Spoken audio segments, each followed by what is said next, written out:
Hey, coucou les petits loups, donc ça fait un petit moment que je vous ai pas pris, surtout pour filmer cette vidéo, puisque cette nouvelle vidéo s'intitulera l'update lecture du mois de juillet. Donc ça fait un très moment que j'étais censée tourner cette vidéo, mais j'ai jamais trouvé le temps de la tourner, surtout que j'ai eu pas mal de soucis familiales et pas mal de personnes qui sont venues à la maison pendant les vacances. Donc du coup j'avais pas vraiment le temps de filmer cette vidéo. Maintenant c'est chose faite, j'ai réussi à trouver un petit temps pour pouvoir tourner cette vidéo. Donc je vais vous la tourner aujourd'hui, hein. Nous sommes pratiquement, je crois que nous sommes le 8 septembre à l'heure où je tourne cette vidéo. Donc vous voyez, je la tourne très tard alors que c'est le update lecture du mois de juillet. Mais j'ai pas trouvé d'autres moments pour la tourner. Après c'est vrai que j'ai été dans un mood où j'avais pas envie de tourner de vidéo, j'avais envie de rien faire, donc c'est vrai que ça a été un petit peu compliqué pour moi depuis pas mal de temps. Mais maintenant j'essaye de, comme au mois de septembre c'est la rentrée, j'essaye de refaire des vidéos régulièrement pour vous en proposer sur la chaîne. Donc voilà un petit peu le topo de pourquoi j'ai mis trop de temps à tourner cette vidéo. Donc du coup dans cette vidéo j'ai à peu près 5 livres à vous présenter, puisque j'ai lu 5 livres au mois de juillet. Et donc il faut que je vous les présente un petit peu, que je vous parle de ce que j'ai ressenti à la lecture, ce que j'ai pensé du livre et tout. Donc voilà un petit peu. Je m'en excuse d'avance si c'est mal fait, ou je sais pas trop comment dire. Tout simplement parce que ça fait un petit moment que j'ai lu ces bouquins et du coup je me rappelle pas de tous les détails de tous les livres en fait. Donc je suis désolée d'avance si les explications de mes lectures sont mal expliquées ou que vous avez du mal à comprendre. Je m'en excuse d'avance. Ne vous inquiétez pas, je vous mettrai les liens en barre d'infos qui vous emmènent sur le résumé du bouquin, donc ne vous inquiétez pas, ils seront en barre d'infos de toute manière.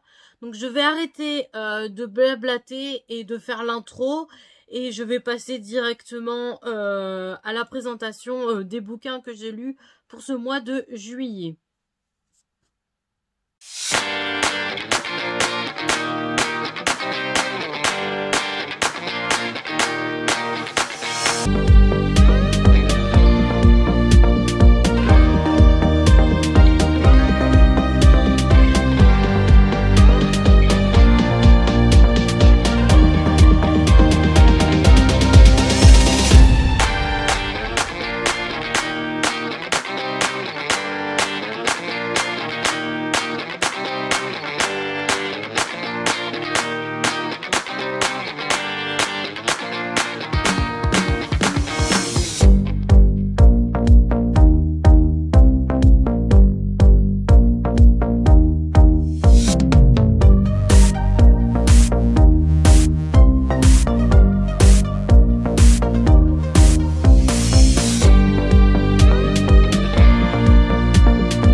Me revoilà pour vous présenter mes 5 lectures de ce mois de juillet. Donc déjà pour commencer, le premier livre que j'ai lu pour ce mois de juillet, il s'agit du premier tome de Biker Girl de Audrey Carlan, si ça se dit bien Audrey Carlan, Audrey Carline, je sais jamais comment ça se prononce. Donc voilà, donc le premier tome qui s'intitule Biker Babe, si ça se dit bien comme ça. Moi avec l'accent anglais, je ne sais pas trop le faire. Donc voilà, c'est un Hugo, hein, il est très court, hein, puisqu'il a à peu près 10 chapitres, et il fait même pas 200 pages, il fait un peu plus de 150 pages, donc voilà un petit peu pour celui-là. Donc, qu'est-ce que je peux vous dire dessus? Déjà, c'est une série de 4 tomes, donc pour l'instant, je n'ai lu que le premier tome de cette saga. J'avais commencé le tome 2 pour le lire au mois d'août, mais j'ai pas réussi à le finir. Donc, normalement, je devrais le finir dans l'année, le tome 2, mais je sais pas quand. Donc, déjà, ça parle dans un univers de bikers. Là, par contre, ça met en honneur les femmes bikers, en fait. Donc là, dans le premier tome, on suit un chef de clan. Et ce chef de clan du truc de biker a une fille qui se fait prénommer princesse, puisque c'est la fille du patron des bikers, donc la princesse. Et en fait, cette fille rencontre un nouveau membre du groupe de bikers, hein, du groupe que son père. Il s'appelle les Heroes Pride d'Oregon, si je me trompe pas au niveau du logo qui est là. Et du coup, il va avoir une histoire d'amour entre ce nouveau membre qui arrive et du coup la fille du président, parce que je crois que si je me trompe pas, les patrons s'appellent les présidents. Il va avoir une histoire d'amour, mais il va avoir un peu de péripéties, parce que, comment vous expliquer ça, parce que chacun a un passé respectif.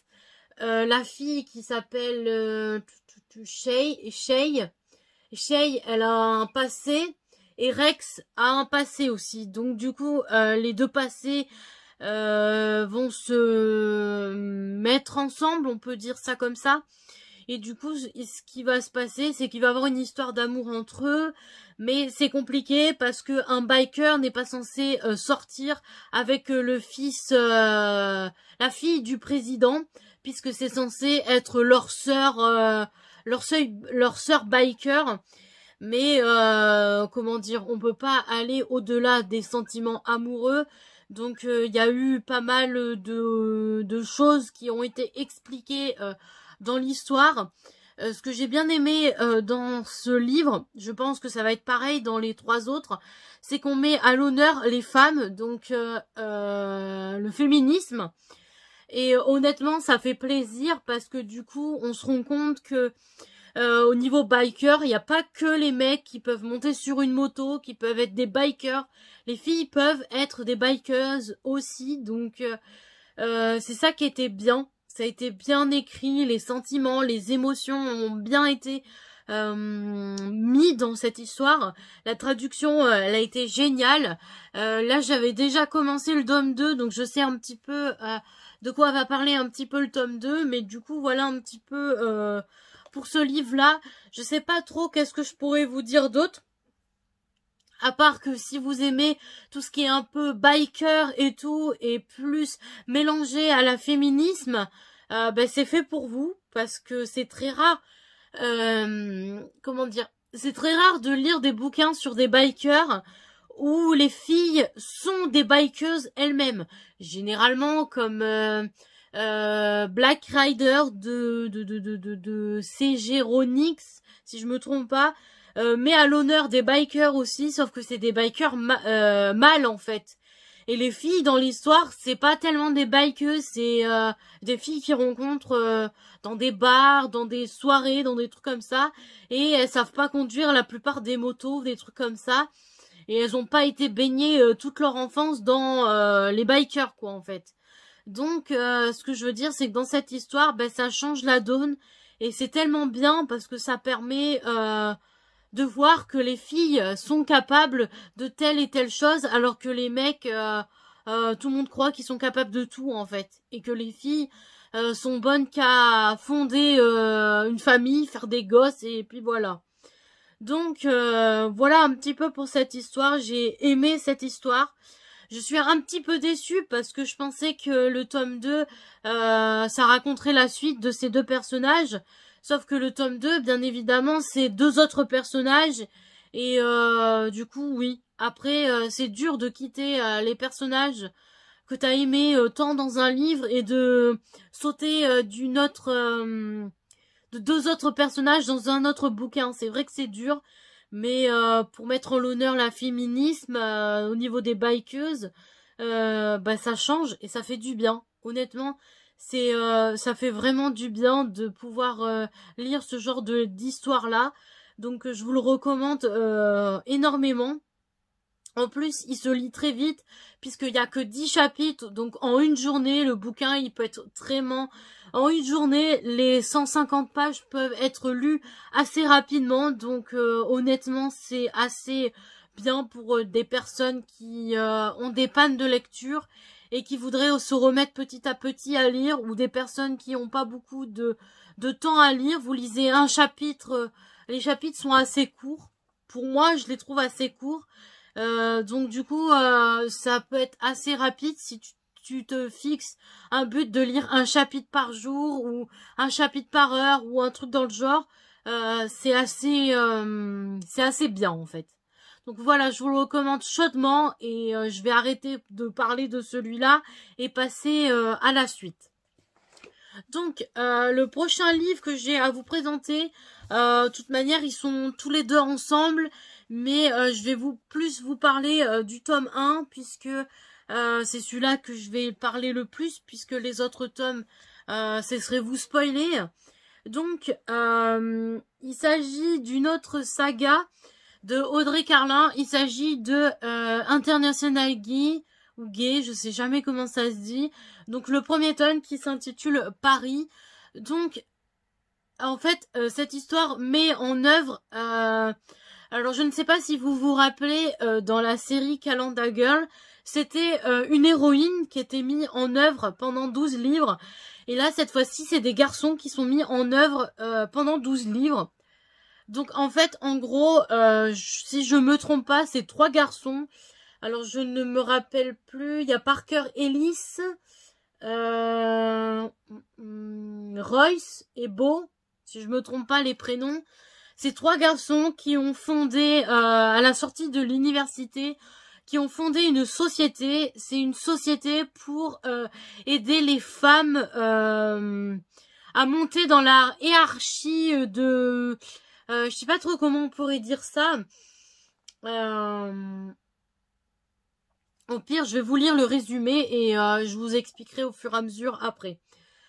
Donc, International Gay, c'est un homme au service des femmes. Découvrez le premier opus de l'agence de coaching dont vous ne pourrez plus vous passer. Faites la connaissance de Parker Ellis et ses compars.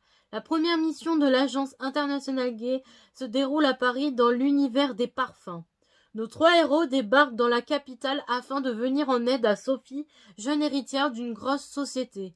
Le Dream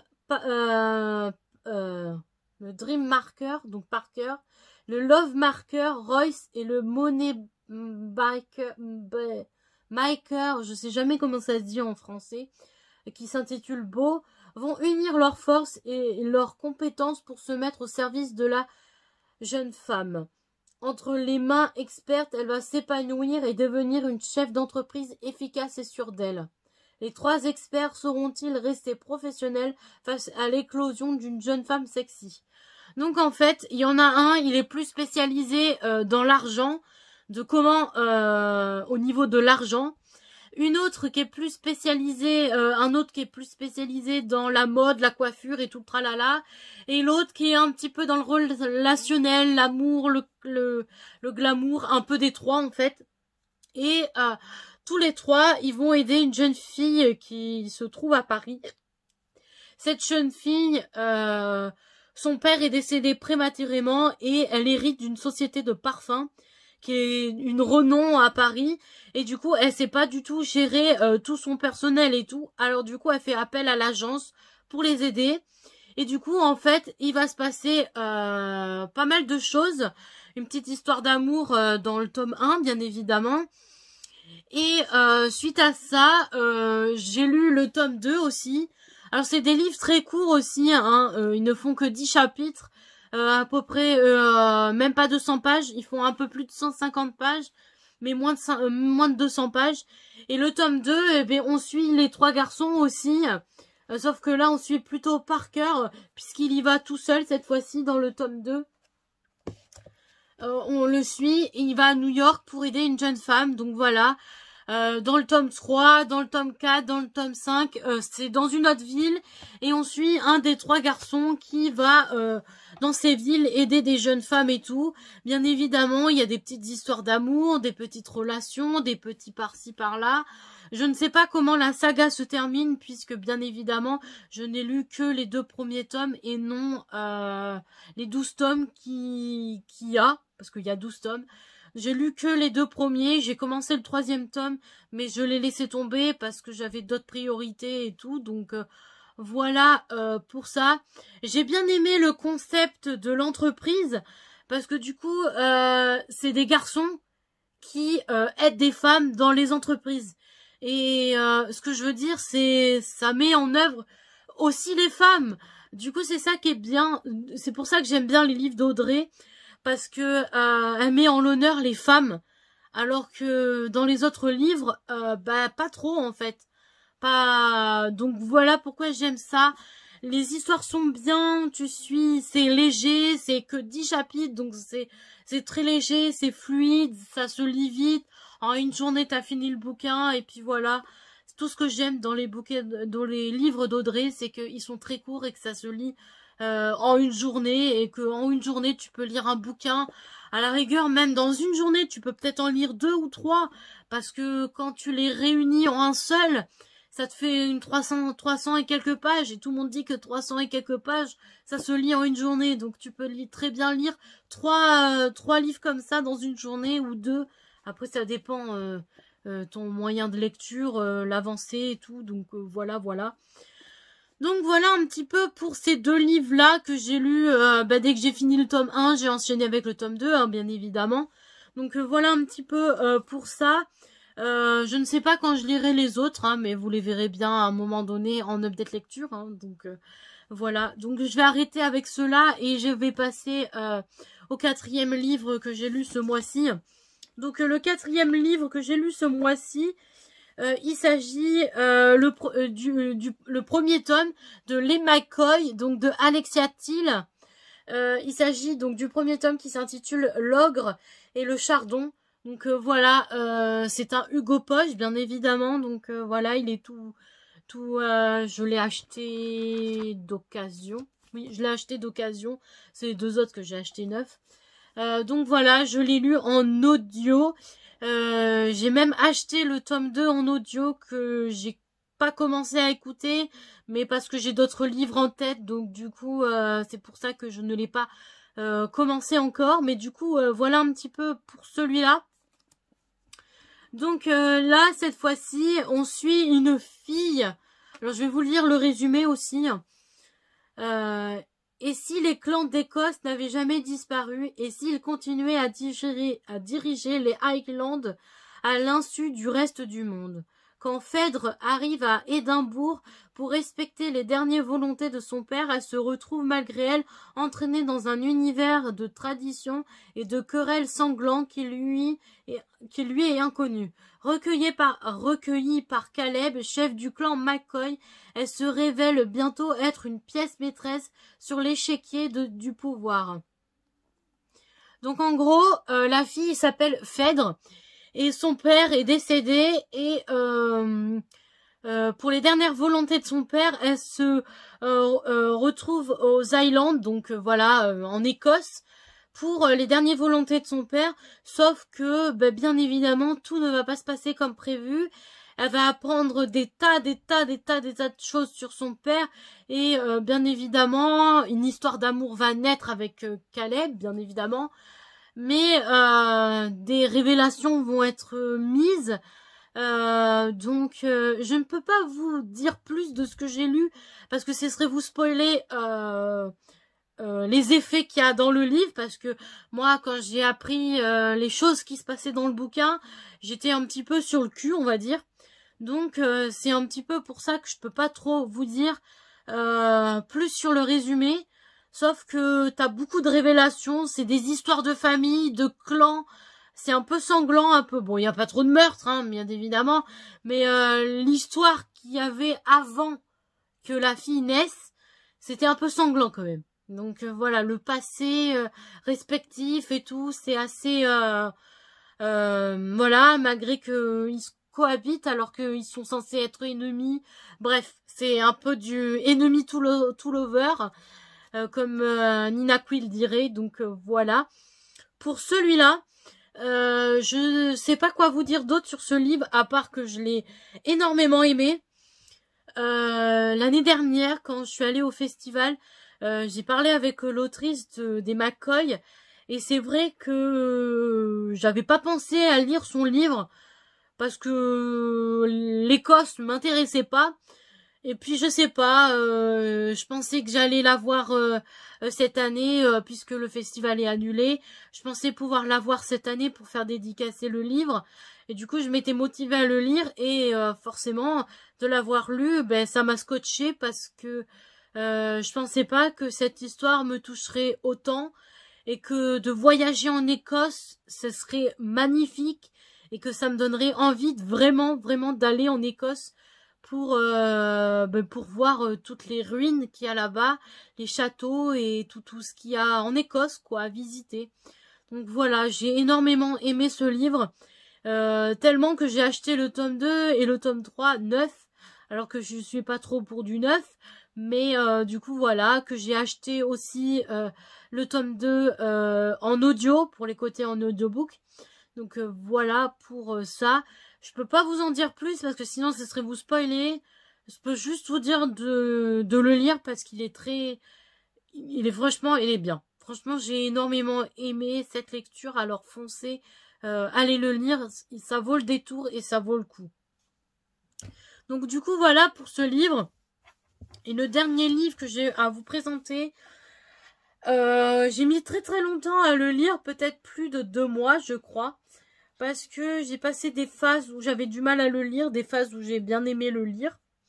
Donc voilà un petit peu. Il est vachement esquinté parce que je l'ai emmené un petit peu partout. Et voilà. Donc je vais pas blaltérer, je vais vous présenter. Il s'agit de Braissard, Braissy, je sais pas du tout comment ça se dit. Donc le premier tome qui s'intitule La citadelle intemporelle, et c'est de Tiphaine Sauviel, si ça se dit bien comme ça. Alors c'est un livre que j'ai eu en service presse. C'est l'auteur qui me l'a offert, qui me l'a envoyé en fait. Et via le site Simple Pro, je crois, un truc comme ça. Non, Simplement. Le site Simplement, où c'est des gens qui écrivent des bouquins, qui font de l'auto-édition. Et du coup, toi, en tant que lecteur, chroniqueur et tout, ou booktuber même, t'es censé chroniquer leurs livres. Donc tu les demandes en service presse. Alors moi, je l'ai demandé en livre, puisque j'aime bien avoir le livre papier et que l'électronique. J'aime bien avoir les deux. Mais quand tu demandes le service presse, tu peux pas demander les deux, donc voilà. Donc voilà. Alors de quoi ça parle? Bien évidemment, c'est du fantastique.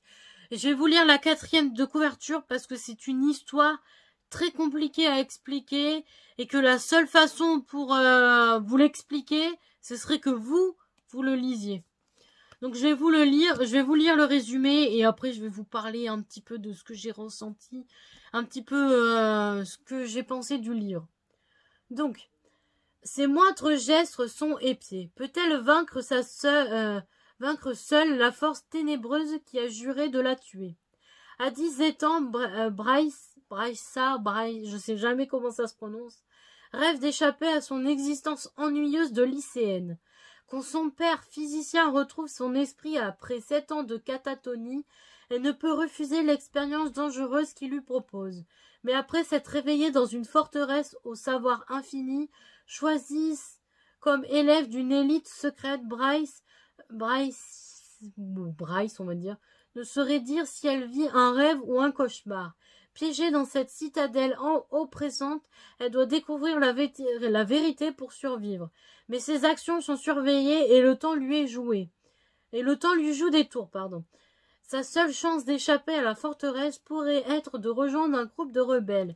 Bryce pourra-t-elle triompher de l'obscurantisme qui domine le monde? La citadelle interporelle est le premier roman palpitant de la série fantastique Young Adult de Bryce.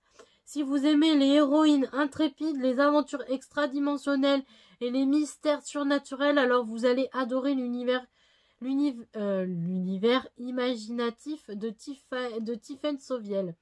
Plongez dans la série Bryce pour démanteler le plus grand règne de terreur de l'histoire. Donc voilà un petit peu pour ce livre.